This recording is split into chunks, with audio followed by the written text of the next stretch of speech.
Good morning, সুপ্রভাত, নমস্কার। প্রমিলা Mukherjee blog চ্যানেলে অনেক অনেক স্বাগতম। প্রমিলা ব্লগটা শুরু করলাম সকালবেলা থেকে, তো চলো ব্লগটা দেখতে থাকো আজকের দিনটা কেমন কাটায়।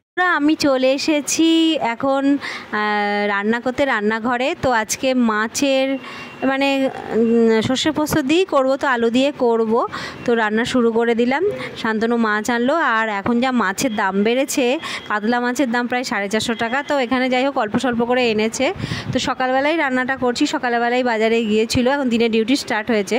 তো যাই হোক এগুলো মাছগুলো এখন ভেজে টেজে নিয়ে ঝটপট করে আর পেঁয়াজ দিয়ে করব, দিয়ে ব্যাস এইভাবেই রান্নাটা করে নিচ্ছি। একদম নিরামিষ খাওয়ার থেকে অল্প স্বল্প মাছ দিয়ে খেতে বাঙালিদের কার না ভালো লাগে বলো। তো যাই হোক মাছ দিয়ে এখন একটু মাছের ঝোল করে নেবো, আর ডাল করেছি, ব্যাস এটাই আজকের দুপুরের খাবার। মানে দুপুরের বলতে শান্তনুকে দুপুরে দেবো, আমরা আজকে এটা সকালে খেয়ে নেবো, কারণ আজকে একটু বাপের বাড়ি যাওয়ার ইচ্ছা আছে, ওখানে একটু যাবো, অনেকদিন যাওয়া হয় না, তো এই জন্যেই।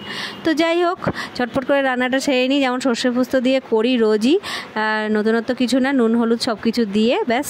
আর একটু জল দিলাম, একটু মাখামাখাই হবে, আর ডাল তো থাকবেই সাথে, আর শসা লেবু এগুলো তো রয়েছেই।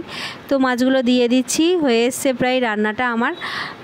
তো ইদানিং না ব্লগটা আমার না সেভাবে ঠিক মতন কন্টিনিউ হচ্ছে না আসলে। যাই হোক রান্নাবান্না কমপ্লিট, এবার ওকে দিয়ে দিই আমরা যাই। ব্লগ নিয়ে যেন কোনো মাথা ব্যথাই নেই এমন অবস্থা হয়েছে। তো সেই সকালে তোমাদের সামনে এসেছিলাম, আর এখন তোমাদের সামনে এলাম, আর এখন এসেছি আমার বাপের বাড়িতে।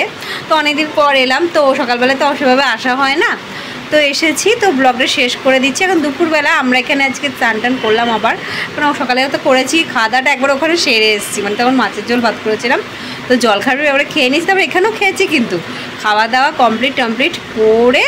তো যাই হোক ব্লগটা শেষ করে দিলাম। আগামী নেক্সট ব্লগে আবার তোমাদের সাথে দেখা হবে। তো ভালো থেকো, সুস্থ থেকো, আনন্দ থেকো। যদি চ্যানেলটা ভালো লাগে অবশ্যই এটা লাইক, শেয়ার, কমেন্ট, সাবস্ক্রাইব করে পাশে থেকো।